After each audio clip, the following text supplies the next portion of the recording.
கர்த்தருடைய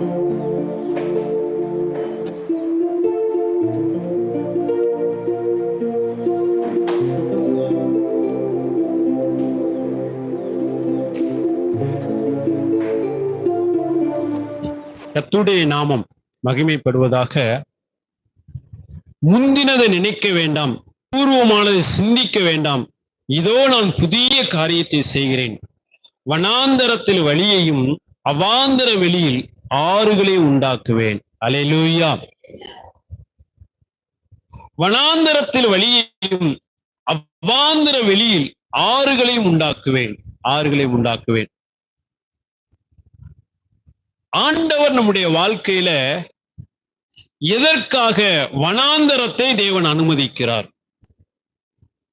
வனாந்தரம் என்று சொன்னால் வாழ முடியாத ஒரு சூழ்நிலை, வாழ முடியாத இடம். இந்த வனாந்தரம் என்பது துக்கம், வேதனை, கண்ணீர், கவலை என்று சொல்லி இந்த வனாந்தரத்தின் அனுபவத்துக்குள்ள இது எல்லாம் அடங்கி இருக்கும்.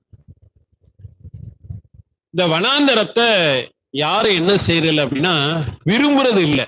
யாராவது என் வாழ்க்கையில வனாந்தரம் வரணும், நான் வனாந்தரத்தை சந்தோஷமாய் ஏற்றுக்கொள்கிறேன் அப்படின்னு சொல்றதில்லை. வனாந்தரத்தை யாருமே விரும்புவதில்லை. அநேக நேரங்கள நம்முடைய இருதயமும் வனாந்தரமா இருக்கு, நம்ம இருக்கக்கூடிய சூழ்நிலைகளும் வனாந்தரமா இருக்கு.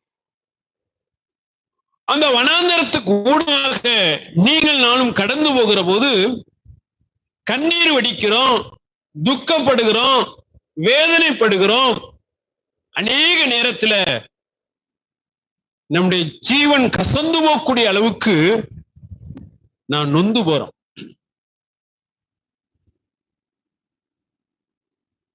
ஆண்டவர் தான் இந்த வனாந்தரத்தின் பாதையில தேவன் நம்மை நடத்துகிறார், நம்மை கொண்டு செல்கிறார். அல்லேலூயா. நல்ல கவனிங்க, தேவ பிள்ளையுடைய வாழ்க்கையில வனாந்தரம் என்பது ஒரு முடிவல்ல, அது ஒரு துவக்கம். ஆனால் முடிவு தேவன் வாக்குத்தத்தம் பண்ணின கானான் தேசம். ஆமென். அல்லேலூயா. வனாந்தரம் என்பது என் வாழ்க்கையில அது முடிவல்ல, வனாந்தரம் என்பது நிரந்தரமானது அல்ல, அது ஒரு துவக்கம். ஆனால் முடிவு பாலும் தேனும் ஓடுகிற கானான் தேசம். கானான் தேசம். ஆண்டவர் தான் சில நேரத்துல நம்மை அந்த வனாந்தரத்தின் பாதையில நடத்துகிறார். ஆண்டவர் தான் நடத்துகிறார். ஏன் ஆண்டவர் நடத்துகிறார் என்று சொன்னால் நீங்கள் புரிந்து கொள்ள வேண்டும், என்னுடைய நன்மைக்காக, என்னுடைய ஆசீர்வாதத்துக்காகத்தான் ஆண்டவர் சில நேரங்களில் அந்த வனாந்தரத்தின் பாதையில நம்மை நடத்துகிறார். வேதம் சொல்லுகிறது, தேவனிடத்தில் அன்பு கூறுகிறவர்களுக்கு சகலத்தையும் நன்மைக்கு ஏதுவாய் செய்கிற தேவன். என் ஆண்டவர் எப்படிப்பட்டவர், நான் ஆராதிக்கக்கூடிய தேவன் எப்படிப்பட்டவர், அந்த தேவனை குறித்து நாம் சரியாக அறிந்து கொண்டால், புரிந்து கொண்டால், இந்த வனாந்தரம் என்னுடைய நன்மைக்காகவே தேவன் அனுமதிக்கிறார். ஆமென். அல்லேலூயா. என்னுடைய நன்மைக்காக, உங்களுடைய நன்மைக்காக, நம்முடைய நன்மைக்காகவே ஆண்டவர் இந்த வனாந்தரத்தை அனுமதிக்கிறார். நமக்கு வனாந்தரத்தின் பாதையில பயணிக்கும் போது அது வேதனையாகத்தான் இருக்கும், துக்கமாகத்தான் இருக்கும், கண்ணீராகத்தான் இருக்கும். ஆனால் முடிவு மகிமையா இருக்கும். முடிவு மகிமையா இருக்கும். இத சரியா புரிந்து கொள்ளலைன்னா நாம் ஆண்டவரை நோக்கி முறுமுறுப்போம், ஆண்டவரை தொடர்ந்து நேசிக்க முடியாது, அவருக்காக செயல்பட முடியாது, அவருக்காக வாழ முடியாது. வனாந்தர சூழலை சந்திக்கிற போது நாம் தேவனை விட்டு விலகி போய்விடுவோம். தேவனை தவறாய் புரிந்து கொள்வோம். இந்த வனாந்தரம் தேவன்தான் அனுமதிக்கிறார். பின் நாட்களில் எனக்கு நன்மை உண்டாகும்படி, எனக்கு நன்மை செய்யும்படி ஆண்டவர் இந்த பாதையில் அனுமதிக்கிறார் என்று சொல்லி நீங்கள் புரிந்து கொண்டால் அந்த வனாந்தரத்தின் பாதையை சந்தோஷமாய் எடுத்துக்கொள்ள முடியும். ஆமென், அல்லேலூயா. நம்முடைய ஆண்டவர் எப்படிப்பட்டவர் பாருங்க. உலக தோற்றத்துக்கு முன்னே ஆண்டவர் என்னை முன்குறித்து என்னை தேடி வந்து என்னை தெரிந்து கொண்டவர். நான் ஒரு காலத்துல தேவனுக்கு சத்துருவா இருந்தேன், தேவனற்றவனா இருந்தேன். வாசிக்க வேண்டாம், ரோமர் 5ஆம் அதிகாரம் 10வது வசனத்துல நான் தேவனுக்கு சத்துருவா இருந்தேன்.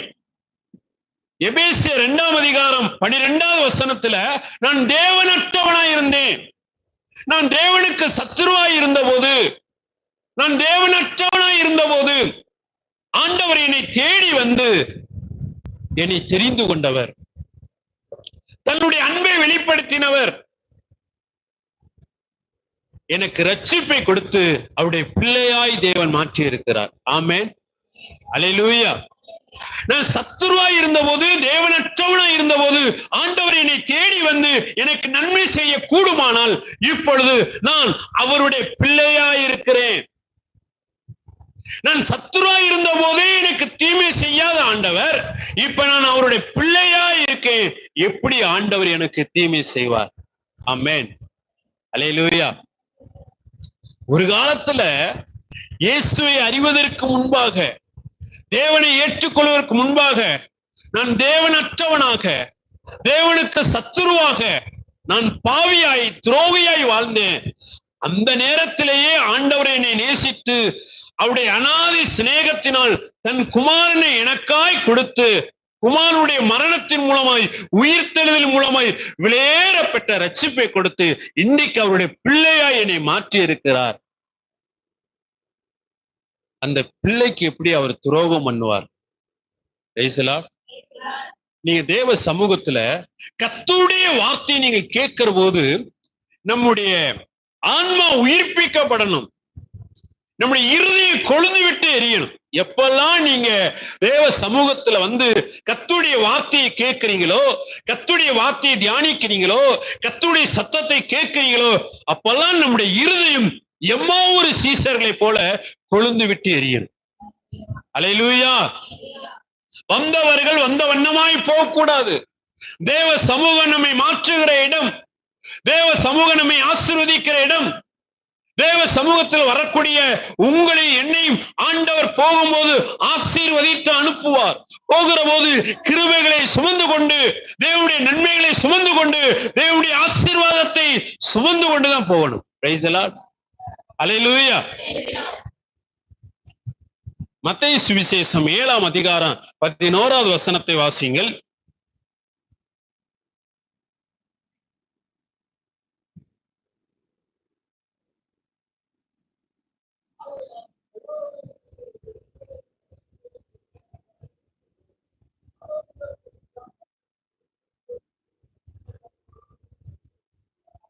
அப்படியே கொஞ்சம் மைக்ல வாசிங்க.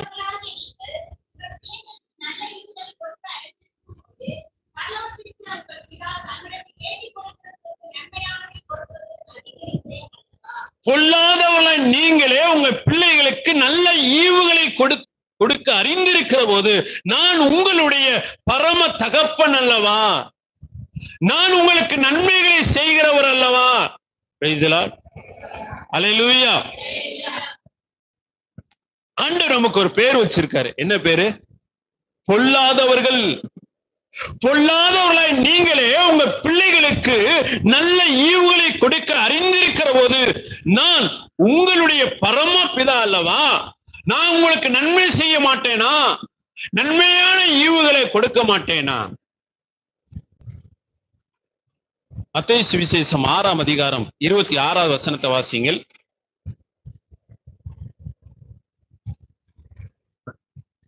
ஆகாயத்து பட்சிகளை கவனித்து பாருங்கள், அவைகள் விதைக்கிறதும் இல்லை, அறுக்கிறதும் இல்லை, களஞ்சியங்களில் சேர்த்து வைக்கிறதும் இல்லை, அவைகளை உங்கள் பரமபிதா பிழை போட்டுகிறார். அவைகளை பார்க்கிலும் நீங்கள் விசேஷித்தவர்கள் அல்லவா?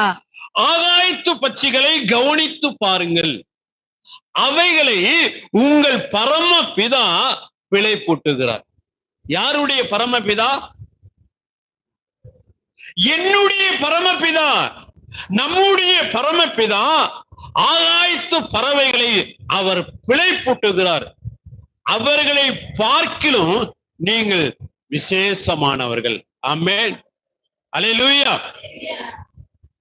ஆகாயத்து பறவைகளை பார்க்கிலும் நீங்கள் விசேஷமானவர்கள், விசேஷமானவர்கள். கவனிங்க, இந்த ஆகாயத்து பறவைகள் தேவனை நோக்கி அப்பா பிதாவே என்று சொல்லி கூப்பிட முடியாது.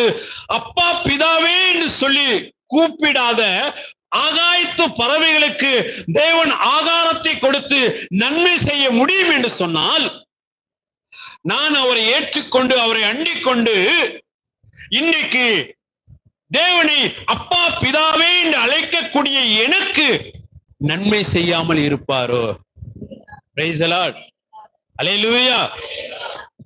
அற்பமா உலகத்துல வாழக்கூடிய ஆகாயத்து பட்சிகளுக்கு, ஆகாயத்து பறவைகளுக்கு என் தேவன் ஆகாரம் கொடுக்க முடியும் என்று சொன்னால், என் பிதா ஆகாரம் கொடுக்க முடியும் என்று சொன்னால், ஆண்டவர் எனக்கு நன்மை செய்யக்கூடிய ஆண்டவர்.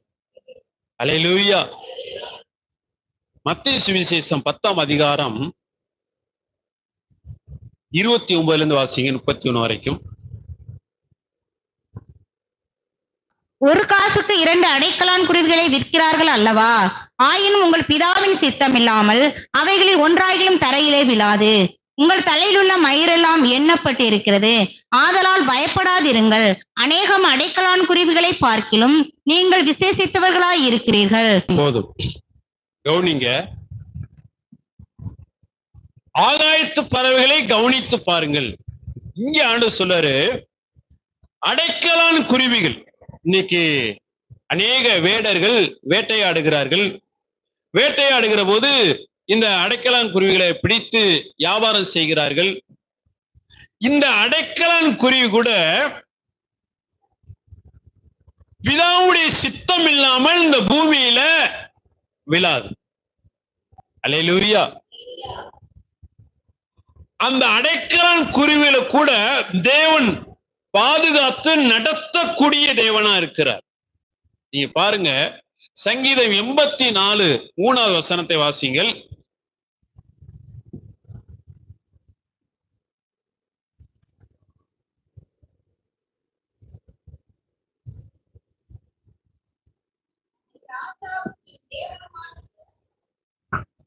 என் ராஜாவும் என் தேவனுமாகிய சேனைகளின் கர்த்தாவே, உம்முடைய பீடங்கள் அண்டையில் அடைக்கலான் குருவிக்கு வீடும், தகையிலான் குருவிக்கு தன் குஞ்சுகளை வைக்கும் கூடும் கிடைத்ததே. ஆமென். தேவன் தன்னுடைய ஆலயத்துல அடைக்கலான் குருவிக்கு அடைக்கலம் கொடுத்து இருக்கிறாரா? ஆமென், அல்லேலூயா. அடைக்கலான் குருவிக்கு தன்னுடைய ஆலயத்துல தேவன் அடைக்கலம் கொடுத்து இருக்கிறார். அந்த அடைக்கலான் குருவிகளை ஆண்டவர் பாதுகாத்து அவர் தன்னுடைய ஆலயத்துல அடைக்கலம் கொடுத்திருக்கிறார். இதை சொல்லிட்டு அவர் சொல்றாரு, உங்க தலையில் உள்ள அந்த முடியெல்லாம் எண்ணப்பட்டு இருக்கிறது. அப்படின்னா என்ன அர்த்தம்? ஆண்டவர் உட்கார்ந்து அப்படியே எண்ணிட்டு இருக்காரா? இல்ல, அவ்வளவு கவனமா இருக்கிறாரு. மனிதர்கள் இந்த முடியை நம்ம ரொம்ப அற்பமா நினைப்போம். முடி கீழே விழுந்துச்சு அப்படின்னா தூக்கி கொண்டு அற்பமா அதை தூக்கி எறிவோம். மனிதர்கள் அற்பமா நினைக்கக்கூடிய இந்த முடியை கூட அவர் கவனமாய் பாதுகாக்கிறார், கவனமாய் பாதுகாக்கிறார். இந்த அடைக்கலான் குருவிகளை பார்க்கிறோம், நீங்கள் விசேஷமானவர்கள். ஆமென், அல்லேலூயா. ஆகாயத்து பறவைகளை கவனித்து பாருங்கள், அவைகளை பிழை பூட்டுகிறார். அடைக்கலான் குருவிகளுக்கு பாதுகாப்பை கொடுக்கிறார். இவைகளுக்கு நன்மை செய்யக்கூடிய ஆண்டவர் எனக்கு ஒரு நாளும் அவர் தீமை செய்ய மாட்டார். தன்னுடைய பிள்ளைகளுக்கு நன்மை செய்யக்கூடியவர். சத்துரு தீமைகளை கொண்டு வந்தாலும் அந்த தீமைகளை நன்மையாய் முடிய பண்ணுவார். Price the Lord. என் ஆண்டவர் எப்படிப்பட்டவர் பாருங்க. இந்த பறவை எல்லாம் ஆண்டவரை பார்த்து அப்பான்னு சொல்லி கூப்பிட முடியாது. ஏன்னு சொன்னால் தேவனுடைய ஜீவன் அந்த பறவைகளுக்குள்ள இல்ல. ஆனா உங்களுக்குள்ள, எனக்குள்ள இயேசுடைய ஜீவன், அந்த தேவனுடைய ஜீவன் நமக்குள்ள இருக்கு. நாம் அவருக்கு பிள்ளைகள். அவர் நமக்கு தகப்பன், பரம தகப்பன். அப்பா பிதாவே என்று கூப்பிட முடியாத பறவைகளுக்கு தேவன் அற்புதங்களை செய்ய கூடுமானால், நன்மை செய்ய கூடுமானால், பாதுகாக்க கூடுமானால், உங்களுக்கும் எனக்கும் எவ்வளவு நன்மை செய்வார். ஆமென். அல்லேலூயா. கர்த்தருக்கு ஸ்தோத்திரம்.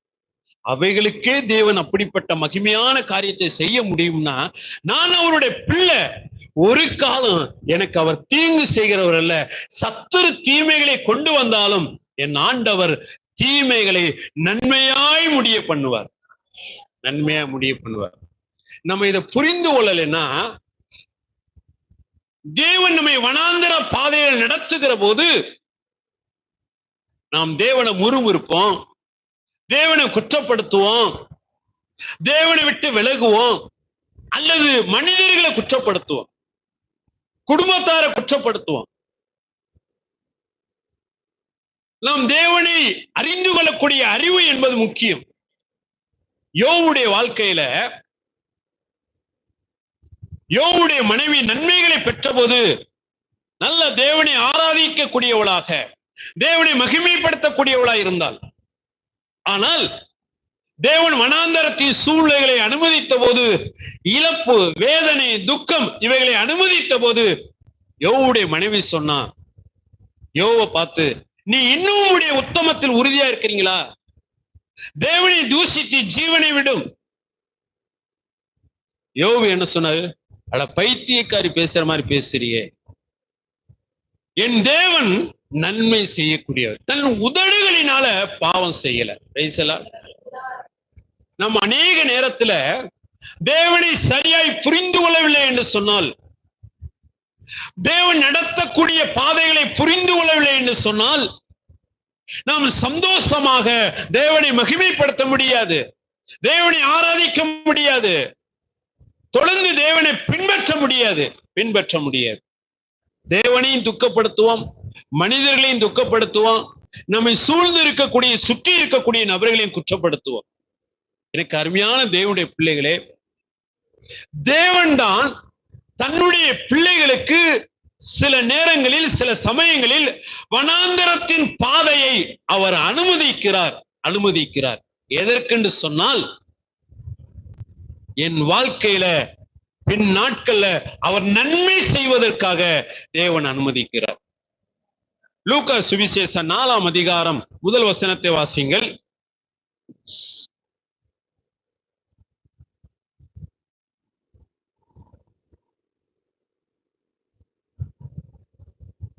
இயேசு பரிசுத்த ஆவியினால் நிறைந்தவராய் யோர்தானை விட்டு திரும்பி ஆவியானவராலே வனாந்தரத்திற்கு கொண்டு போகப்பட்டு, ஆவியானவராலே இயேசு கிறிஸ்து வனாந்தரத்துக்கு கொண்டு போகப்பட்டார். இயேசு கிறிஸ்துவை வனாந்தரத்துக்கு யார் கொண்டு போனா? ஆவியானவர் கொண்டு போனார். Praise the lord. அல்லேலூயா. ஆவியானவர் தான் கொண்டு போறார். அப்ப நம்முடைய வாழ்க்கையில வனாந்தரத்தின் பாதையில தேவன் தான் நம்மை நடத்துகிறார். தேவன் அறியாமலும் தேவன் அனுமதிக்காமலும் நம்முடைய வாழ்க்கையில ஒண்ணு நடக்காது. இந்த ஆழமான நம்பிக்கை, ஆழமான விசுவாசம் நமக்கு தேவை.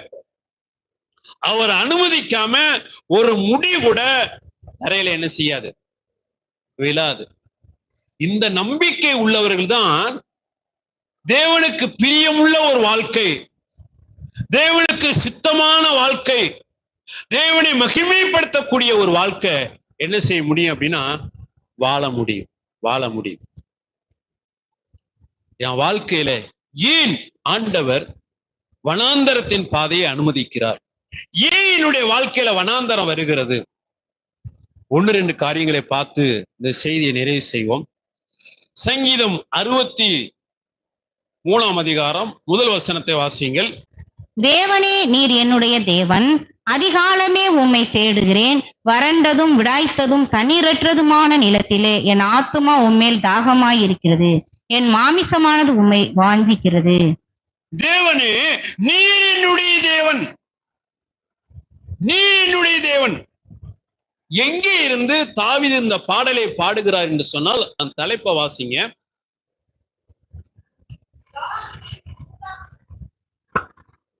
தாவீது யூதாவின் வனாந்திரத்தில் இருக்கையில் பாடின சங்கீதம். தாவீது யூதாவின் வனாந்தரத்தில் இருந்து பாடின சங்கீதம். இந்த தாவீது வனாந்தரத்தில் நிற்கிற போது தாவீது சொல்ல, நீர் என்னுடைய தேவன், நீர் என்னுடைய தேவன்.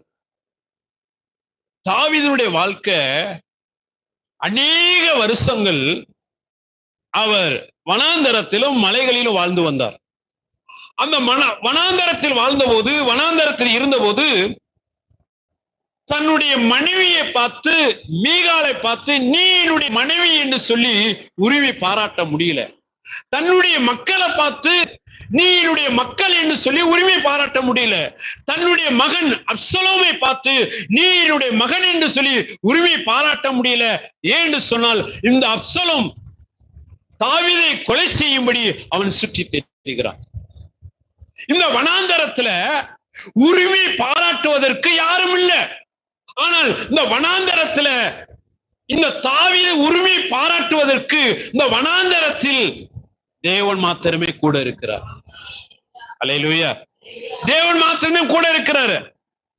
தன்னுடைய மக்களை பார்த்தோ, மனைவியை பார்த்தோ, பிள்ளையை பார்த்தோ, வேற யாரை பார்த்தோ உரிமை பாராட்ட முடியல. மனிதர்களை பொறுத்தவரை அவர்களுக்கு வேண்டிய நன்மைகளும் ஆசீர்வாதங்களும் நம்ம கிட்ட இருந்தா என்ன செய்வார்கள்? தேடி வருவார்கள். நம்ம கிட்ட இல்லைன்னா நம்மை விட்டு பிரிந்து போவார்கள். இப்ப தாவீது வனாந்தரத்தின் அனுபவத்தில் இருக்கிறார், வனாந்தரத்தில் இருக்கிறார். அவருடைய இருதயமும் வனாந்தரமா இருக்கு, அவருடைய சூழ்நிலையும் வனாந்தரமா இருக்கு. இப்ப யாரும் அவர் அருகில் இல்ல, தேவன் மாத்திரம்தான் இருக்கிறார். அதனாலதான் இந்த தாவீது தேவனை பார்த்து சொல்றாரு, நீர் என்னுடைய தேவன், நீர் என்னுடைய தேவன். தேவனே, நான் உரிமை பாராட்டுவதற்கு இந்த வனாந்தரத்திலும் நீரே என்னோடு கூட இருக்கிறீர். நீர் என்னுடைய தேவன். அல்லேலூயா. அநேக நேரத்துல இந்த தாவீது தன்னுடைய அனுபவத்தை குறித்து அநேக சங்கீதங்களில் அவர் எழுதி இருக்கிறார். சங்கீதம் 69:20 வசனத்தை வாசிங்கள். நிந்தை என் இருதயத்தை பிளந்தது, நான் மிகவும் வேதனைப்படுகிறேன். எனக்காக பரிதபிக்கிறவர் உண்டோ என்று காத்திருக்கிறேன், ஒருவனும் இல்லை. தேற்று வருவதற்கு காத்திருக்கிறேன், ஒருவனையும் காணேன். எனக்காக பரிதபிக்க உண்டோ என்று சொல்லி காத்திருக்கிறேன், ஒருவனும் இல்லை. என்னை தேற்றுவதற்கு ஆட்கள் இருக்கிறார்களா என்று சொல்லி பார்க்கிறேன், ஒருவரும் இல்லை. சங்கீதம் 142:4 வசனம். வலதுபுறமாய் கண்ணோக்கி பாரும், என்னை அறிவார் ஒருவரும் இல்லை. எனக்கு அடைக்கலம் இல்லாமல் போயிற்று, என் ஆத்துமாவை விசாரிப்பார் ஒருவரும் இல்லை. என் ஆத்துமாவை விசாரிக்க கூடியவர்கள் ஒருவரும் இல்லை. தாவீதினுடைய புலம்பல், என் ஆத்துமாவை விசாரிக்க கூடியவர்கள் இல்லை, எனக்காய் பரிதவிக்கிறவன் இல்லை, என்னை தேற்றக்கூடியவன் இல்லை. இந்த வனாந்தரத்துல உரிமை பாராட்டுவதற்கு என் தேவன் மாத்திரமே என்னோடு கூட இருக்கிறார். நான் உரிமை பாராட்டுகிறேன், நீரே என்னுடைய தேவன். அல்லேலூயா. நீரே என்னுடைய தேவன், நீரே என்னுடைய தேவன். யோவான் சுவிசேஷம் 5ஆம் அதிகாரம் 7வது வசனத்தை வாசி. அதற்கு வியாதியஸ்தன், ஆண்டவரே, தண்ணீர் கலக்கப்படும் போது என்னை குளத்தில் கொண்டு போய் விடுகிறதற்கு ஒருவரும் இல்லை. நான் போகிறதற்குள்ளே வேறொருவன் எனக்கு முந்தி இறங்கி விடுகிறான் என்றான். இந்த சம்பவம் நமக்கு தெரியும். அடிக்கடி இந்த பகுதியை நாம் தியானித்து இருக்கிறோம். எருசலேமில் பெதஸ்தா குளம் இருக்கிறது. அந்த பெதஸ்தா குளத்தை சுற்றிலும் 5 மண்டபங்கள் உண்டு. அந்த 5 மண்டபங்களிலும் வியாதிஸ்தர்கள், சூழ்வின உறுப்பை உடையவர்கள், அநேக பலவீனப்பட்டவர்கள், அநேகர் அந்த இடத்துல தங்கி இருப்பார்கள். ஆண்டவராய் இயேசு கிறிஸ்து பண்டிகை நாட்களிலே எருசலேமுக்கு போனார். முதல் வசனத்தை வாசிங்கள். இவைகளுக்கு பின்பு யூதர் பண்டிகை ஒன்று வந்தது. அப்பொழுது இயேசு எருசலேமுக்கு போனார். பண்டிகை நாட்களிலே இயேசு எருசலேமுக்கு போனார். பண்டிகை நாட்கள் என்று சொன்னாலே நாம் சந்தோஷமா இருப்போம், நம்முடைய குடும்பம் சந்தோஷமா இருக்கும். ஆனால் ஆண்டவராய் இயேசு கிறிஸ்து பண்டிகை நாட்களில் தான் சந்தோஷமா இருக்க வேண்டிய அந்த நாள்ல அவர் எருசலேமுக்கு போகிறார். எதற்கென்று சொன்னால், அந்த எருசலேமில் ஆட்டு வாசலின் அருகே ஒரு பெதஸ்தா குளம் இருக்கிறது. அந்த குளத்தை சுற்றிலும் அநேக மனிதர்கள் தங்கி இருக்கிறார்கள். 38 வருஷம் வியாதியுள்ள மனுஷன் அங்க இருக்கிறான். ஆண்டவரை இயேசு கிறிஸ்து அந்த இடத்துக்கு போறார். அந்த வியாதிஸ்தனை பார்த்து கேட்கிறாரு, நீ சுகமடைய விரும்புகிறாயா? சுகமடைய விரும்புகிறாயா? அவன் சொல்லுகிறான், ஆண்டவரே, நான் சுகமடைய விரும்புகிறேன், ஆனாலும் என்னை கொண்டு போய் விடுவதற்கு ஆள் இல்லையே.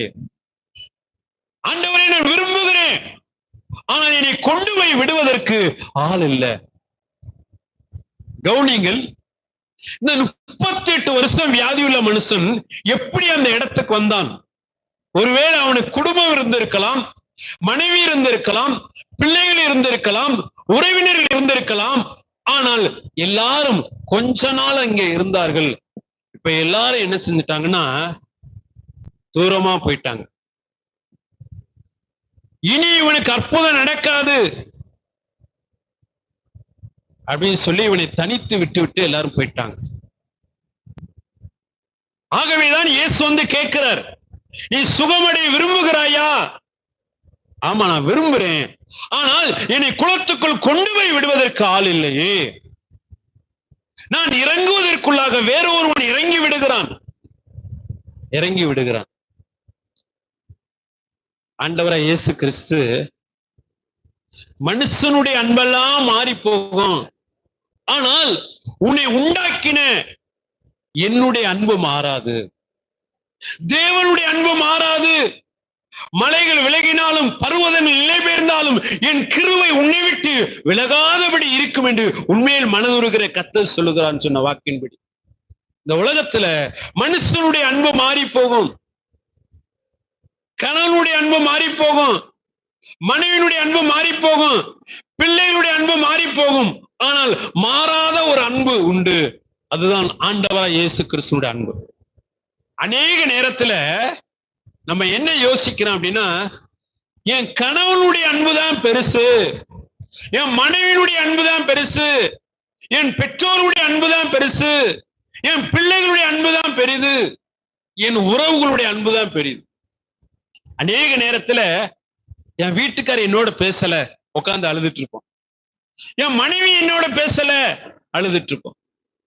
என் பிள்ளைகள் போன் பண்ணல, என் பிள்ளைகள் என்னோட பேசல, அழுதுட்டு இருப்போம். கவுனிங்க, கணவனுடைய அன்பு காணாம போயிடும், மனைவியினுடைய அன்பு மாறி போகும், பிள்ளைகளுடைய அன்பு பிரிந்து போகும், உறவுகளுடைய அன்பு இல்லாம போயிடும். இதெல்லாம் இடையில வந்த உறவு. இதுக்காக நீங்க குடும்பத்தை நேசிக்க வேண்டாம், மனைவியை நேசிக்க வேண்டாம், பிள்ளைகளை நேசிக்க வேண்டாம், கணவன் நேசிக்க வேண்டாம்னு சொல்லல, நேசியுங்கள். ஆனால் இந்த நேசத்தை காட்டிலும் உங்களுக்காக ஜீவனை கொடுத்த அந்த தேவனை நீங்க நேசிக்கணும். அல்லேலூயா. அநேக நேரத்துல ஏன் என்னுடைய வாழ்க்கையில வனாந்தரம்? நம்ம தேவனை நேசிக்க வேண்டிய இடத்துல தன் கணவனை தூக்கி வைக்கிறது, தன்னுடைய மனைவியை தூக்கி வைக்கிறது, தன் பிள்ளைகளை தூக்கி வைக்கிறது. ஆண்டவர் என்ன செய்வார்னா, இந்த அன்பெல்லாம் அடைச்சிட்டு இப்ப பாரு, நீ அதிகமா நேசித்தில, உன்னை அதிகமா நேசித்தார்களோ, கொஞ்சம் அப்படியே கட் பண்ணி இப்ப வனாந்தரத்துல விட்டுருவார். நம்முடைய இருதயமும் வனாந்தரமா இருக்கும், சூழ்நிலையும் வனாந்தரமா இருக்கும். இப்ப நம்ம தேமும் உட்காந்து, ஐயோ இவங்க பேசல, அவங்க பேசல, அவங்க பேசல, இவங்க பேசல அப்படின்னு சொல்லுவாங்க. ஆண்டவர் வந்து மனிதனுடைய அன்பு மாறி போகும், மனிதனுடைய அன்பு மாறி போகும், ஆனால் என்னுடைய அன்பு மாறாது, தேவனுடைய அன்பு மாறாது. தேவனுடைய அன்புதான் நிலையானது என்பதை நாம் அறிந்து கொள்ளும்படி, புரிந்து கொள்ளும்படி ஆண்டவர் முதலாவது தேவன் நம்மை வனாந்தரத்தின் பாதையில அவர் அனுமதிக்கிறார். அந்த சூழலுக்குள் நடத்துகிறார், அந்த சூழ்நிலைக்குள் நடத்துகிறார். நாம் உணர்ந்து கொள்ள வேண்டும், இந்த அன்பெல்லாம் மாயை, இந்த அன்பெல்லாம் உலக அன்பு, எப்பவுமே எதிர்பார்த்து நேசிக்கக்கூடிய அன்பு. ஆனால் தேவனுடைய அன்பு, நீங்க எந்த நிலையில இருந்தாலும், எந்த சூழலில் இருந்தாலும் நம்மை அப்படியே ஏற்றுக்கொண்டு நம்மை நேசிக்கக்கூடிய பாரபட்சம் இல்லாத அன்பு, பட்சவாதம் இல்லாத அன்பு, என்னைக்கு மாறாத அன்பு, அதுதான் தேவனுடைய அன்பு. Praise the Lord. அநேக நேரத்துல நல்லா தானங்க கணவன் பேசிட்டு இருந்தாரு, மனைவி நல்லா தானே பேசிட்டு இருந்தாங்க, பிள்ளைகள் நல்லா தானே பேசிட்டு இருந்தாங்க. ஆண்டவர் கொஞ்சம் அடைச்சிட்டார், ஸ்டாப் பண்ணிட்டார். ஏன் அப்படின்னா, நீ இந்த அன்புலே போயிட்டு இருப்ப, என்னுடைய அன்பை நீ உணர மாட்ட, என்னுடைய அன்பை புரிந்து கொள்ள மாட்ட, நான் உனக்காக என்ன செய்திருக்கிறேன் என்பதை நீ அறிந்து கொள்ள மாட்ட. ஆண்டவரே சில நேரத்துல இந்த வனாந்தரத்தின் பாதையை அனுமதிக்கிறார். எனக்கு அருமையான தேவனுடைய பிள்ளைகளே, இந்த உலகத்துல எத்தனை அம்புகள் வந்தா கூட, எத்தனை பாசம் உறவுகள் வந்தா கூட, அது தேவனுடைய அன்புக்கு ஈடு இணை எதுவுமே இல்லை. ஆமென், அல்லேலூயா. உறவுகள் இருக்கும் வரைக்கும், ஆனா இம்மையிலும் மறுமையிலும் நம்மோடு இருந்து நம்மை தேற்றக்கூடியவர் உண்டு, அரவணைக்கக்கூடியவர் உண்டு, ஆசீர்வதிக்கக்கூடியவர் உண்டு, எல்லா நேரத்திலும் எல்லா சூழ்நிலையிலும் நம்மை கைவிடாத ஒருவர் உண்டு. அவர்தான் ஆண்டவராய் இயேசு கிறிஸ்து. பிரைஸ் தி லார்ட், அல்லேலூயா. கர்த்தர் நல்லவர். இரண்டாவது வனாந்தரம் எதுக்கு அப்படின்னா, உபாகம் 8ஆம் அதிகாரம் 2-3 வாசிங்க. உபாகமும் 8ஆம் அதிகாரம் 2. உன் தேவனாகிய கர்த்தர் உன்னை சிறுமைப்படுத்தும்படிக்கும் தம்முடைய கட்டளைகளை நீ கை கொள்ளுவாயோ கை கொள்ள மாட்டாயோ என்று அவர் உன்னை சோதித்து உன் இருதயத்தில் உள்ளதை நீ அறியும்படிக்கும் உன்னை இந்த 40 வருஷமளவும் வனாந்தரத்திலே நடத்தி வந்த எல்லா வழியையும் நினைப்பாயாக. உன் இருதயத்தில் உள்ளதை நீ அறிந்து கொள்ளும்படி இந்த வனாந்தரத்தின் பாதையில உன்னை நடத்துகிறேன். நம்முடைய இருதயத்தில் இருக்கக்கூடியத தேவன் அறிந்திருக்கிறார். மனுஷன் முகத்தை பார்ப்பான், தேவனோ இருதயத்தை பார்க்கிறவர். அவருக்கு எதுவும் சொல்ல வேண்டிய அவசியம் இல்லை.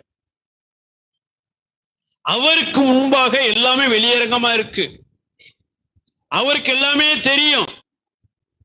என் நாவில் சொல் புறவாதற்கு முன்னமே எல்லாவற்றையும் தேவன் அறிந்திருக்கிறார். வார்த்தை வந்ததுக்கு பின்புதான் நமக்கு தெரியும். ஆனால் தேவன் எல்லாவற்றையும் அறிந்திருக்கிறார். ஆனா என் இருதயத்தில் உள்ளதை நான் அறியும்படிக்கு ஆண்டவர் என்னை வனாந்தரத்தின் பாதையில அனுமதிக்கிறார். அல்லேலூயா. இஸ்ரவேல் ஜனங்கள் எகிப்து தேசத்தில் அடிமையா இருந்தார்கள். தேவன் அவர்களை நினைவு கூர்ந்தார். மோசே என்ற இரட்சகனை அனுப்பி எகிப்தில் இருந்த தன்னுடைய ஜனங்களை மோசேயின் மூலமாய் விடுவித்து அவர்களை அழைத்து கொண்டு வருகிறார். வர்ற வழியில செங்கடல் இருக்கு. செங்கடலுக்கு முன்னாடி மோசேயும் இஸ்ரவேல் ஜனங்கள் நிற்கிறார்கள். பின்னாடி திரும்பி பார்த்தா பார்வோனுடைய சேனை.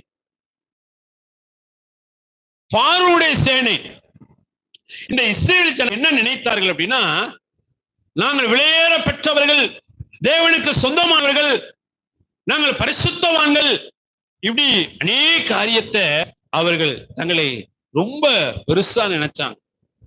ஆனால் அங்க ஒரு சூழ வந்த உடனே இந்த இஸ்ரவேல் ஜனங்களுக்குள்ள இருந்த அந்த தீய குணங்கள், முறுமுறுக்கக்கூடிய குணங்கள் அந்த சூழ்நிலைக்கு முன்னாடி நிறுத்தின போது அப்பதான் அது வெளியில வருது. என்ன கேட்டாங்க? சுடுகாடு இல்லையா? எகிப்துல சுடுகாடு இல்லையா? பிரேத குழிகள் இல்லையா? எதுக்காக எங்களை கொண்டு வந்தேன் சொல்லி. அநேக நேரத்துல என் இருதயத்தில் உள்ளதை நான் அறிந்து கொள்ளும்படி அநேக நேரத்துல நம்முடைய இருதயத்தில் உள்ளதை தேவன் அறிவார். ஆனா என் இருதயத்தில் உள்ளதை நான் அறிந்து கொள்ளும்படி ஆண்டவர் சில நேரத்தில் வனாந்தரத்தின் பாதையில தேவன் அனுமதிக்கிறார். அநேக நேரத்துல நம்மை மிகப்பெரிய ஒரு பரிசுத்தவானை போல நினைப்போம். நல்ல கவனிங்க. ஆராதிக்கும் போது, ஜெபிக்கும் போது, கர்த்தருடைய வார்த்தையை பிரசங்கிக்கும் போது, ஆலோசனை கொடுக்கும் போது நம்மளை பார்த்தா எப்படி இருக்கு அப்படின்னா தேவ தூதனை போல இருக்கும். ஆமா, நம்மளை பார்த்தா அப்படித்தான் இருக்கும். ஆராதிக்கும் போது தேவதூதனே இறங்கி வந்தது போல இருக்கும், பரலோகமே இறங்கி வந்தது போல இருக்கும். ஜெபிக்கிற போது அப்படித்தான் இருக்கும். ஆனா சூழ வரும்போதுதான் தெரியும், நான் மறுரூபத்தின் அனுபவத்துல இருக்கிறேன்னா அல்லது சுயரூபத்தின் அனுபவத்துல இருக்கிறேன்னா அப்பதான் தெரியும். அநேக நேரத்துல நானா இப்படி பேசினேன், எனக்குள்ளேயே அந்த குணம் இருந்துச்சு, சூழ வந்தாதான் தெரியும், சூழ வராத வரைக்கும் தெரிய. நீ சாத்தானுடைய திட்டம் என்ன அப்படின்னா, ஒரு மனிதன் தன்னை குறித்து அறிந்து கொள்ள கூடாதுங்கிறத சாத்தானுடைய மிகப்பெரிய ஒரு திட்டம். மற்றவர்களை குறித்து அறிந்து கொள், கூட இருக்கிறவர்களை குறித்து அறிந்து கொள், ஆனா உன்னை குறித்து என்ன செய்யக்கூடாது, நீ அறியவே கூடாது. நீ அறிந்து கொள்வாயானால் நீ திருந்தி விடுவாய், நீ திருந்துவாயானால் அநேகருக்கு ஆசீர்வாதமா மாறி விடுவாய். ஆகவே உன்னை நீ அறிந்து கொள்ளக்கூடாது. ஆனா தேவன் பரிசுத்த ஆவியானவர் ஒரு மனிதனை நடத்துவார் என்று சொன்னால், பரிசுத்த ஆவியானவர் கொடுக்கப்பட்ட நோக்கம் என்ன? அவர் பாவத்தை குறித்து, நீதியை குறித்து, நியாய தீர்ப்பை குறித்து கண்டித்து உணர்த்துவார். ஆமென், அல்லேலூயா. அதனாலதான் இயேசு கிறிஸ்து சொல்லும்போது, முதலாவது உன் கண்ணிலே இருக்கக்கூடிய உத்தரத்தை எடு, பின்பு மற்றவருடைய கண்ணில் இருக்கக்கூடிய தூசியை எடுக்க வகை பார்க்கலாம். உன் இருதயத்தை நீ அறிந்து கொள்ளக்கூடாது, உன் குறைகளை நீ அறிந்து கொள்ளக்கூடாது, உன்னை நீ அறிந்து கொள்ளக்கூடாது. கவனிங்க, தேவன் என்னை நேசிக்கிறார் என்பதற்கு நிறைய அடையாளம் உண்டு. அந்த ஒரு அடையாளம், அவர் அவனிடத்தில் அன்பு கூர்ந்து இன்னும் உன்னிடத்தில் ஒரு குறை உண்டு. அல்லேலூயா.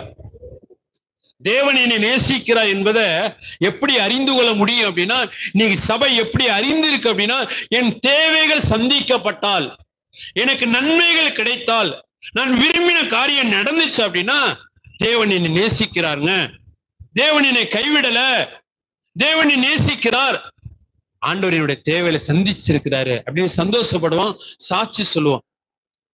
ஆனா தேவன் என்னை நேசிக்கிறார் இன்னொரு பக்கம் என்ன? இன்னைக்கு சபைக்கு போனேன், ஆண்டவர் என் குறைகளை அவர் சுட்டி காண்பித்தார், என் குறைகளை சுட்டி காண்பித்தார். இன்னைக்கு கொடுக்கப்பட்ட வார்த்தை என் ஆத்மாவுக்கு பிரயோஜனமா இருந்துச்சு. எனக்குள் மறைந்திருக்கக்கூடிய, என் இருதயத்தில் மறைந்திருக்கக்கூடிய குறைகளை தேவன் கண்டித்து உணர்த்தினார். சில சூழ்நிலைகள் வருகிற போது, இந்த சூழ்நிலை வந்த உடனே நான் எனக்குள்ளே இருக்கக்கூடிய குறைகளை உணர்ந்தேன், என் இருதயத்துக்குள் மறைந்திருந்த அந்த குறைகளை உணர்ந்தேன் அப்படின்னு யாராவது சாட்சி சொல்லுவாங்க அப்படின்னா சாட்சி சொல்ல மாட்டாங்க. என்ன சாட்சி வரும்? ஆண்டவர் எனக்கு அற்புதம் செய்தார், ஆண்டவர் என்னுடைய தேவைகளை சந்தித்தார், நான் எதிர்பார்க்கல இந்த அற்புதம் நடந்துச்சு, நான் எதிர்பார்க்கல இந்த நன்மை எனக்கு கிடைச்சிச்சு அப்படின்னு சொல்லி. யாராவது ஆண்டவர் இந்த சூழலை அனுமதிச்சு என்னுடைய குறைகளை உணர வைத்தார், இந்த குறையை உணர்ந்தேன், இன்னைக்கு என் ஆத்துமால இருக்கக்கூடிய குறைகளை உணர்ந்து அதை தேவன் நீக்கி இருக்கிறார், நான் பரிசுத்தவானாக பரிசுத்தமாக்கப்பட்ட ஒரு பாத்திரமா இருக்கிறேன் அப்படின்னு யாராவது சொல்லுவீங்கன்னா சொல்ல மாட்டோம். ஆனா தேவன் நம்மை நேசிப்பதற்கு என்ன அடையாளம் அப்படின்னா, யாரை கொண்டாவது நம்முடைய குறைகளை தேவன் உணர்த்துகிறார், அவர் கண்டிக்கிறார், குறைகளை குறித்து பேசுகிறார் என்று சொன்னால் அவர்களுக்குத்தான் அதிகமா நன்றி சொல்ல வேண்டும், ஆண்டவருக்கு அதிகமா நன்றி சொல்ல வேண்டும். ஏன்னு சொன்னால் என்னை குறித்து மிகப்பெரிய ஒரு திட்டம் இருக்கு. ஆண்டவர் தம்முடைய உள்ளங்களை வரைந்து வைத்து ஆண்டவர் என்னை நடத்தி கொண்டிருக்கிறார். நீங்க நம்பினாலும் சரி நம்பாட்டியும் சரி, சிறியோர் முதல் பெரியோர் வரை எல்லார் மேலும் தேவனுடைய திட்டம் இருக்கு. எந்த மனிதனையும் தேவன் அற்பமா நினைப்பதில்லை. எல்லாருக்குள்ளேயும் கிறிஸ்துவின் ஜீவன் இருக்கிறபடியால், புது சிருஷ்டி இருக்கிறபடியால் ஒவ்வொரு மனிதனும் தேவனுடைய பார்வையில விலையேற பெற்றவர்கள். எல்லார் மேலும் தேவனுடைய திட்டம் இருக்கு. ஆகவேதான் ஆண்டவர் சொல்லுகிற போது, நான் உன்னை உள்ளங்கையில வரைந்திருக்கிறேன். ஆண்டவர் திட்டத்தை வைத்து இருக்கிறார். ஆனால் அந்த திட்டங்களுக்கு நம்மை தேவன் எப்படி உருவாக்குவார், நமக்குள்ளே இருக்கக்கூடிய குறைகளை எப்படி உணர்த்துவார், எப்படி தேவன் நடத்துவார் என்பது சபைக்கு தெரியாது. லூக்கா சுவிசேஷம் 22ஆம் அதிகாரம் 31, 32, 33 வாசிங்க. இன்னும் கர்த்தர், சீமோனே சீமோனே, இதோ கோதுமை சுலகினால் புடைக்கிறது போல சாத்தான் உங்களை புடைக்கிறதற்கு உத்தரவு கேட்டுக்கொண்டான். நானோ உன் விசுவாசம் ஒளிந்து போகாதபடிக்கு உனக்காக வேண்டிக் கொண்டேன். நீ குணப்பட்ட பின்பு உன் சகோதரரை ஸ்திரப்படுத்து என்றார். அதற்கு அவன், ஆண்டவரே, காவலிலும் சாவிலும் உம்மை பின்பற்றி வர ஆயத்தமாய் இருக்கிறேன் என்றான். ஆமென். இப்ப பேதுருவை பார்த்து ஆண்டவர் சொல்றாரு, கோதுமையானது சுலகினால் புடைப்பது போல சாத்தான் உன்னை புடைக்கும்படியாக என்னிடத்தில் உத்தரவு கேட்டுக்கொண்டான். நானோ உன் விசுவாசம் ஒளிந்து போகாதபடி உனக்காக வேண்டிக் கொண்டேங்கிறார். இத சொல்லும் போது பேதுரு சொல்றாரு, ஆண்டவரே பாருங்க, இந்த 11 பேரை செலக்ட் பண்ணிக்க பாருங்க, இது எல்லாம் உம்மை விட்டு பிரிந்து போனாலும் நான் பிரிந்து போக மாட்டேன், சாவிலும் காவலிலும் உம்மை பின்பற்றுவேன். இல்ல நீ மறுதலிப்ப. ஆண்டவர் சொல்ல, இல்ல நீ மறுதலிப்ப. பேதுருவால அதை ஏற்றுக்கொள்ள முடியல. ஏன்னா 3 வருஷ காலமாக நான் இயேசுவோடு கூட இருக்கிறேன், ஆனா இதுவரைக்கும் ஒரு முறை கூட நான் இயேசுவை மறுதலித்தது இல்ல. எனக்குள்ள அந்த குணம் இல்ல. நீங்க செலக்ட் பண்ண இவர்களுக்குள்ள ஒருவேளை அந்த குணம் இருக்கலாம், எனக்குள்ள அந்த குணம் இல்ல. ஆண்டவர் சொல்றாரு அப்படின்னா உடனே இந்த பேதுரு அப்படியே கீழே விழுந்து, ஆண்டவரே நீங்க சொன்னா உண்மைதான்ப்பா, இந்த குணத்தை என்னை விட்டு நீக்கிருங்க ஆண்டவரே, என்னை பரிசுத்தப்படுத்துங்க அப்படின்னு சொல்லி கேட்டிருக்கலாம். இப்ப பேதுரு அந்த குணத்தை தன்னுடைய வாழ்க்கையில இதுவரைக்கும் பார்க்காதனால அவர் என்ன சொன்னார், எனக்குள்ள இது இல்ல, எனக்குள்ள இது இல்ல. இப்ப ஆண்டவர் என்ன செஞ்சார் அப்படின்னா, கெத்செமனே தோட்டத்தில் அவர் ஜெபிக்கிறார். இயேசுவை கைது பண்ணுகிறார்கள். இப்ப இயேசுவை கைது பண்ணி பிரதான ஆசாரியனுடைய அரண்மனைக்கு கொண்டு போறாங்க. பேதுரு பின்னாடியே போயிட்டே இருக்கிறார். இப்ப அந்த பிரதான ஆசாரியனுடைய அரண்மனையில இந்த ஒரு வேலைக்காரன் இருக்காங்க, வேலைக்காரி இருக்கா. இதெல்லாம் பேதுரை பார்த்து கேட்கிறாங்க, உன்னை பார்த்தா இயேசுவோடு கூட இருந்தது மாதிரி தெரியுதே. இல்ல, உன் வார்த்தை வெளிப்படுத்துகிறது நீ இயேசுவோடு கூட இருந்திருக்க. இல்ல, வேதம் சொல்லுகிறது அவன் சபிக்கவும் சத்தியம் பண்ணவும் தொடங்கினான். என்ன செய்தான்? சபிக்கவும். பேதுருவே, எனக்குள்ள இந்த குணம் இல்லை என்று சொல்லி வாதாடினாயே, போராடினாயே, இப்ப இந்த குணம் எங்கே இருந்து வந்துச்சு? மறுதலிக்கக்கூடிய இந்த குணம் எங்கே இருந்து வந்துச்சு? உனக்குள்ளதே இருக்கு. நல்ல கவனிங்க, ரட்சிக்கப்பட்ட ஒவ்வொரு மனிதனுக்குள்ளேயும் 2 குணங்கள் இருக்கு. உலகத்துல சொல்லுவாங்க, ஏன் ஒரு குணத்தை தான் பாக்குற, இன்னொரு குணத்தை அது அவங்க சொல்லக்கூடாது, இத நம்ம தான் சொல்லணும். என்னுடைய ஒரு குணத்தை தான் பாக்குற, இன்னொரு குணம் உனக்கு தெரியாதுன்னு யாரு சொல்லணும்? நம்ம தான் சொல்லணும். ஏன்னா நமக்குள்ளதான் 2 குணம் இருக்கு. உலகத்தானுக்குள்ள ஒரு குணம் தான் இருக்கு. ஒரு குணம் ஆதாமுடைய குணம், வீழ்ந்து போன ஆதாமுடைய குணம். இந்த குணம் அழிக்கப்பட வேண்டிய குணம், தேவ திட்டத்துக்கும் தேவனுடைய சித்தத்துக்கும் எதிரான குணம். இன்னொரு குணம் இருக்கு. இயேசுவை ஏற்றுக்கொண்ட போது கிறிஸ்துவின் ஜீவன் நமக்குள்ள கொடுக்கப்பட்டு கிறிஸ்துவின் குணம் நமக்குள்ள இருக்கு. இந்த குணம் வளர வேண்டிய ஒரு குணம். ஒரு குணம் அழிக்கப்பட வேண்டிய ஒரு குணம், இன்னொரு குணம் வளர வேண்டிய ஒரு குணம்.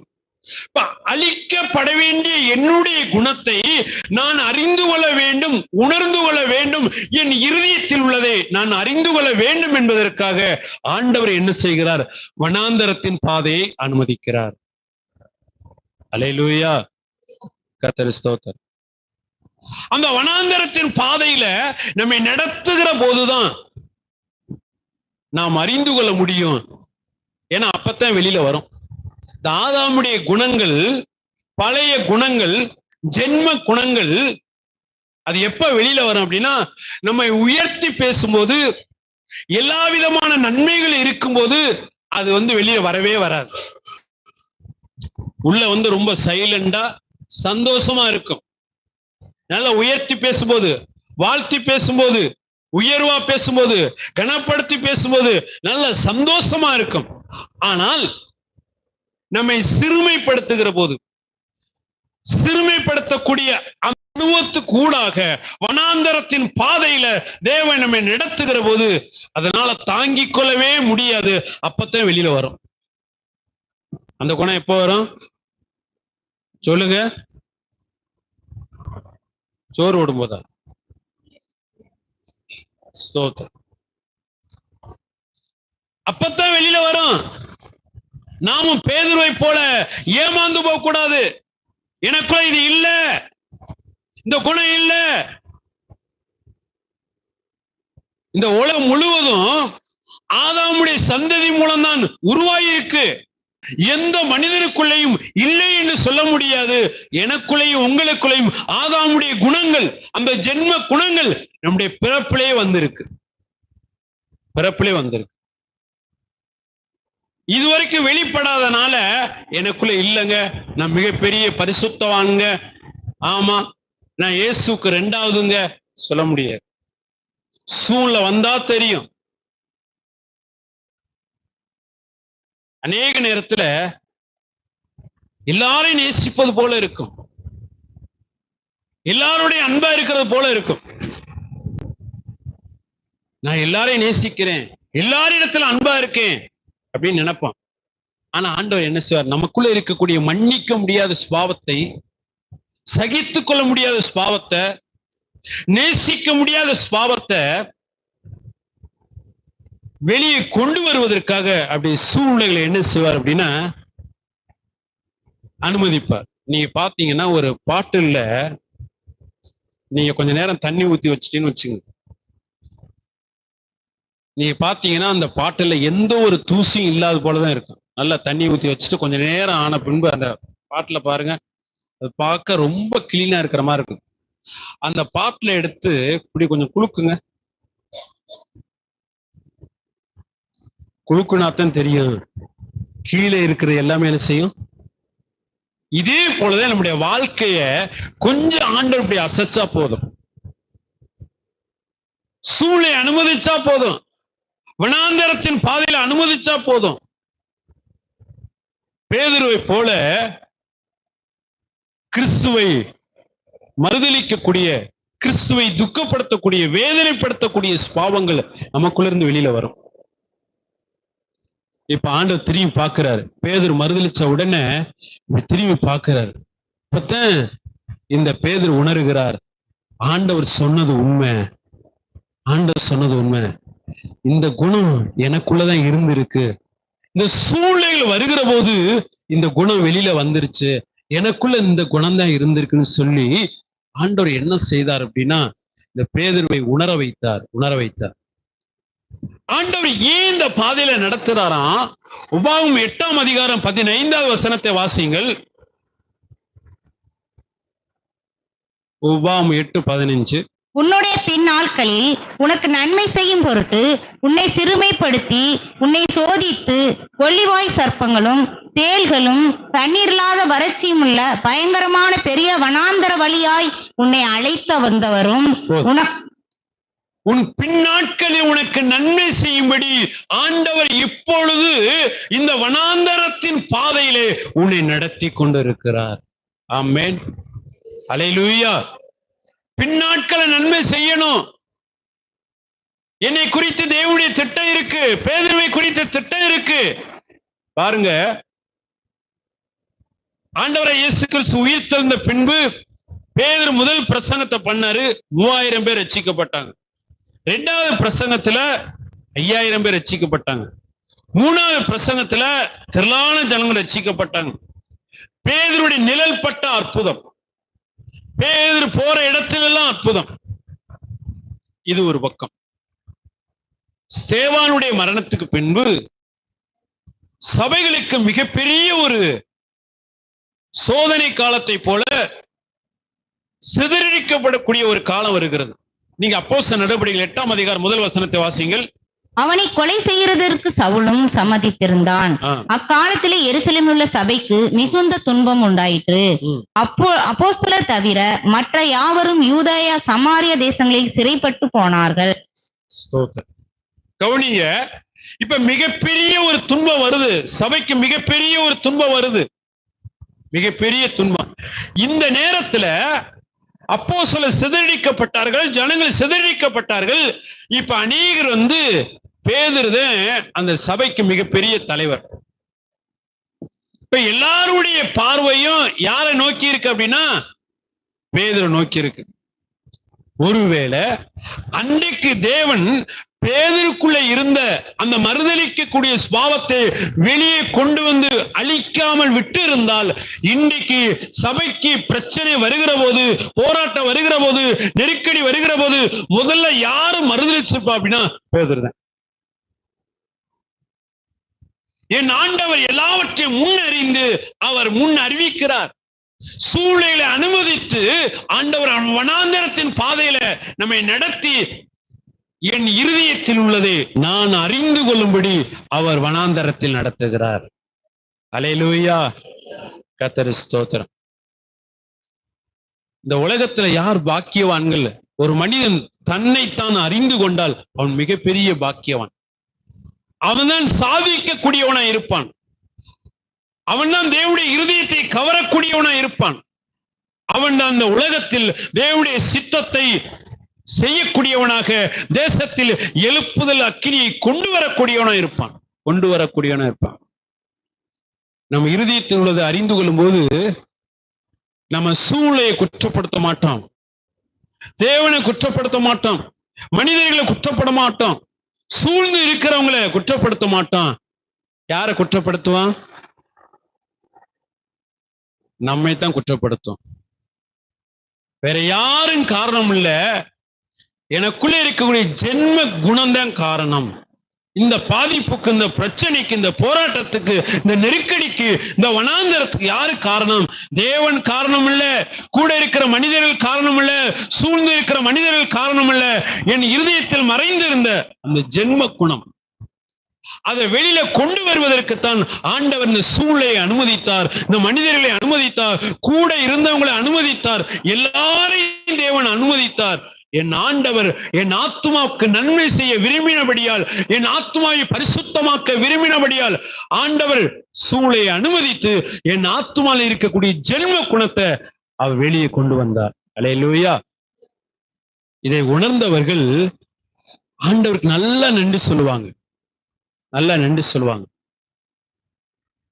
சூழ்நிலைக்கு நன்றி சொல்லுவாங்க. எதிராய் செயல்பட்ட மனிதர்கள் நேசிப்பாங்க, குற்றப்படுத்தினவர்களை, விரோதித்தவர்களை நேசிப்பாங்க. ஆண்டவரே, இவர்கள் இல்லை என்று சொன்னால் என் ஆத்துமாவுக்கு நன்மை இல்லை, நன்மை இல்லை.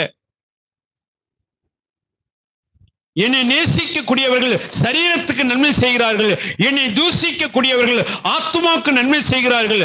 சரீரத்துக்குரிய நன்மை இந்த பூமியோட முடிந்து போகும். ஆனால் என் ஆத்துமா மாறுச்சு அப்படின்னா தேவகுமாரனுடைய சாயல் வெளிப்படும், தேவனுடைய அன்பு வெளிப்படும், தேவனுடைய மகிமை வெளிப்படும். என்னை காண்கிறவர்கள் கிறிஸ்துவை காண்பார்கள். அல்லேலூயா. இம்மையில் நான் ஆசீர்வதிக்கப்பட்டவனாக, மறுமையிலும் ஆசீர்வதிக்கப்பட்டவனாய் இருப்பேன். என் இருதயத்தில் உள்ளதை நான் அறிந்து கொள்ளும்படி, பின்னாட்களில் எனக்கு நன்மை உண்டாகும்படி, நன்மை செய்யும்படி ஆண்டவர் இப்பொழுது இந்த வனாந்தரத்தில் பாதையில நடத்துகிறார். உங்களுக்குள்ள இருக்கிறத எனக்குள்ள இருக்க வெளியே கொண்டு வருவதற்கு யாரை வேணாலும் பயன்படுத்தலாம். நம்ம ஆண்டவருக்கு கட்டளை கொடுக்க முடியாது. இவங்களை மட்டும் பயன்படுத்துங்கப்பா, இவங்களை மட்டும் பயன்படுத்துங்கப்பா இல்ல. வறுமையை பயன்படுத்தலாம், குறைவை பயன்படுத்தலாம், நஷ்டத்தை பயன்படுத்தலாம், கணவனை பயன்படுத்தலாம், மனைவியை பயன்படுத்தலாம், கூட இருக்கிறவங்களை பயன்படுத்தலாம், ஊருக்காரங்களை பயன்படுத்தலாம், யாரை வேணாலும் பயன்படுத்தலாம்.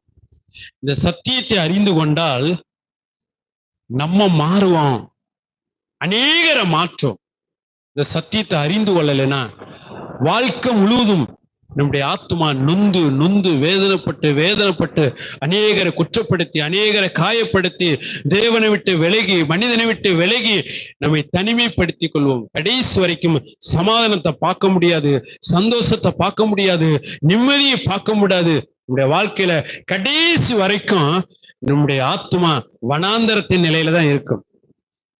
ஆனால் நம்மை சரி செய்து கொண்டால் என் ஆத்துமா நீர் பாய்ச்சலான தோட்டத்தை போல, வற்றாத நீரூற்றை போல இருக்கும். என் ஆத்துமா, என் வாழ்க்கை அநேகருக்கு ஆசீர்வாதமா மாறும். பிரைஸ் தி லார்ட், அல்லேலூயா. அப்படியே கண்களை மூடுவோம்.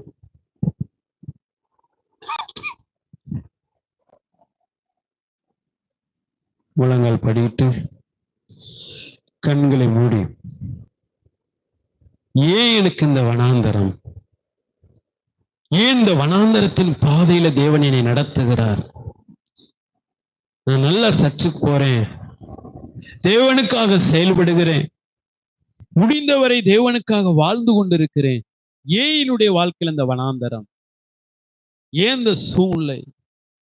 அடிக்கடி ஏன் என்னுடைய இருதயம் உடைக்கப்படுகிறது? வேதனை, துக்கம், கண்ணீர் ஏன் மாறல? ஏன் மாறல?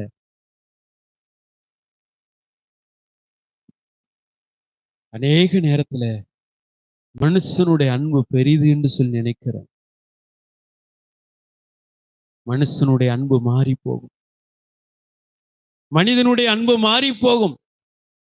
மாறாத என் நேசருடைய அன்பு உண்டு. உங்களுக்காக எனக்காக தன் ஜீவனை கொடுத்து பிதாவினிடத்தில் இரவு பகலாய் பரிந்து பேசக்கூடிய இந்த இயேசுடைய அன்பு மாறாது. இயேசுடைய அன்பு மாறாது. அந்த அன்பை நீங்க புரிந்து கொள்ள வேண்டும், உணர்ந்து கொள்ள வேண்டும். அந்த அன்பை நீங்கள் அனுபவிக்க வேண்டும் என்பதற்காக வனாந்தரத்தின் பாதையில உங்களை தேவன் நடத்தி கொண்டிருக்கிறார். தேவனை நீங்க உரிமை பாராட்டணும், தேவனை சொந்தமாக்கணும். எல்லா நேரத்திலும் எல்லா சூழ்நிலையிலும் நீங்கள் கர்த்தருக்கா நிக்கணும், கர்த்தருடைய நாமத்தை உயர்த்தணும்.